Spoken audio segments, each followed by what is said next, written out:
नमस्कार and welcome to health आशा, आपका अपना हेल्थ टॉक शो। मैं हूं डॉक्टर प्रिया देवलेकर, आपकी होस्ट एंड दोस्त। आज हम बात करने वाले हैं ईयर नोज थ्रोट की कॉमन बीमारियों के बारे में। सर्दी खांसी बुखार जैसे ही ईयर नोज थ्रोट की कुछ कॉमन बीमारियां होती है। इस बीमारी के बारे में या इस टॉपिक के बारे में बात करने के लिए आज हमारे साथ जुड़े हैं doctor Chetan Shetty. Dr. Chetan Shetty has done his MS from prestigious Rajiv Gandhi University of Health Sciences in 2010, and he is a practicing ENT surgeon attached to many hospitals in and around Mumbai, especially in Mulund and Bhandup side. Thank you. Tonsillitis Okay. is the topic that we are going to talk about. And Dr. Chetan Shetty, it's our privilege to have you on our show.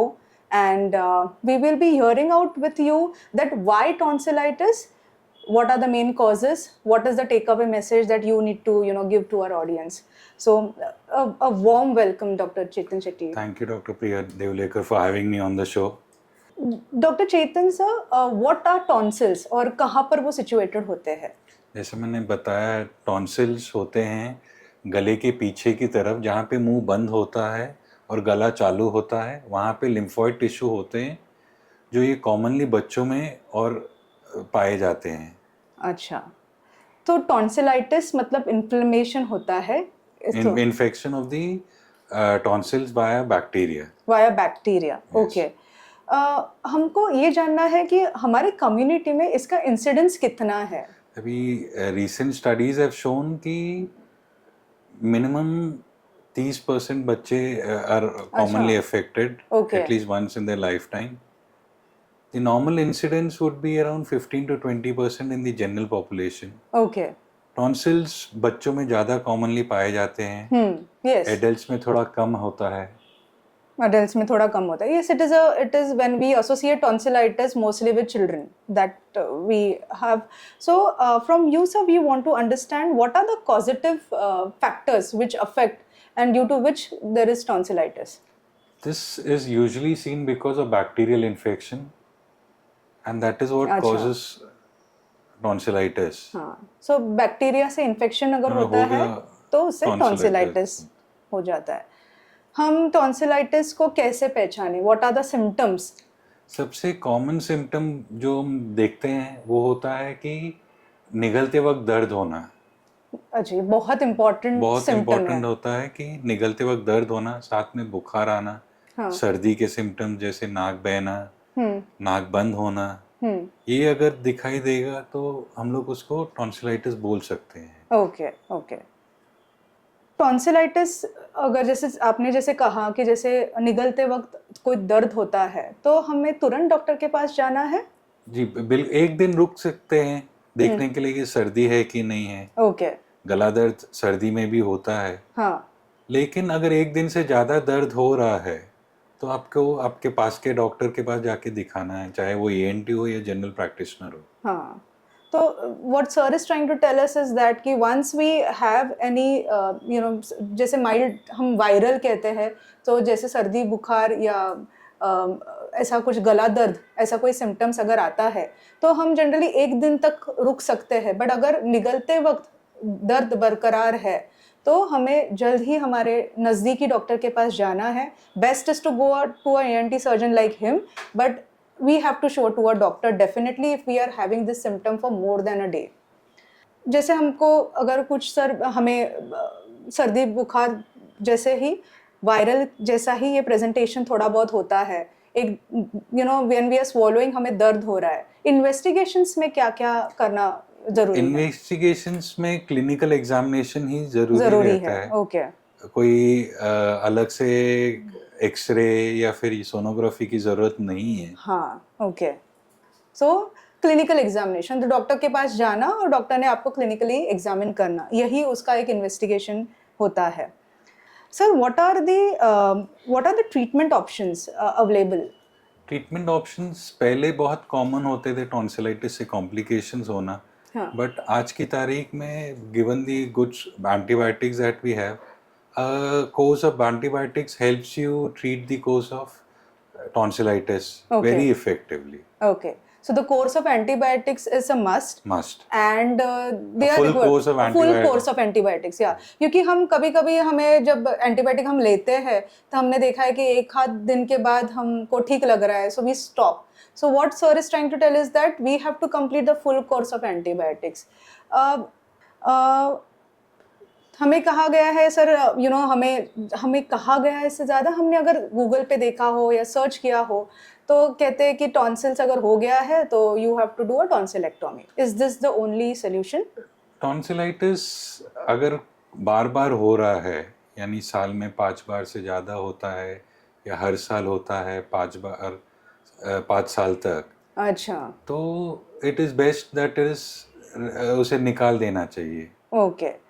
तो sir मतलब आप कह रहे हो कि अगर उसका recurrence या उसका इंसिडेंस अगर ज़्यादा है, साल में एक बार से ज़्यादा हो रहा साल में एक बार से अगर ज़्यादा है तो हमें निकाल देना चाहिए. तो एक लेमैन पर्सपेक्टिव पूछना चाहूँगी कि काफ़ी if suppose you are searching तो ये कहा जाता है कि tonsillitis are bodyguards of our immune system, तो इसको निकाल के फिर are we exposing to the more. ये पहले पुराने ज़माने में और द ओल्डर सजेशन था कि इम्यूनिटी से निकालने से कम होती, बट ऐसा कुछ नहीं है. Tonsils have no role to play in the immune system of your body. Okay. So tonsillectomy, as what sir is saying, is a must if in case your recurrence of the particular symptom is on the higher side. Once we do this tonsillectomy, क्या complications होते हैं? Tonsillectomy के बाद दर्द होना चालू हो सकता है, जो ये 2 दिन में दर्द कम हो जाना चाहिए. हाँ. और लंबे टाइम के लिए रहता है. There are other complications like injury to the दांत लूज हो सकते हैं. Okay. या ज़बान पे घाव हो सकता है. These are general complications. तो ये general complications जब भी कोई सर्जरी की जाती है तो सर्जन नॉर्मली एक्सप्लेन करते हैं कि ये complications हो सकते हैं. पेन होना तो एक एसोसिएटेड कॉम्प्लिकेशन है ही. अगर हमारी बॉडी अगर कोई we are undergoing a surgery, so the pain will be an associated symptom. One thing I would like to add is bleeding बहुत कॉमन होता है टॉन्सिलेक्टमी. हाँ. There is also a risk of death which is a very serious one. Okay. But should be explain to the patient because tonsillectomy, even though it's a very common procedure, routine procedure, एक छोटा सा minute risk रहता है, about 1% और 2%. ये patient को जानना जरूरी होता है.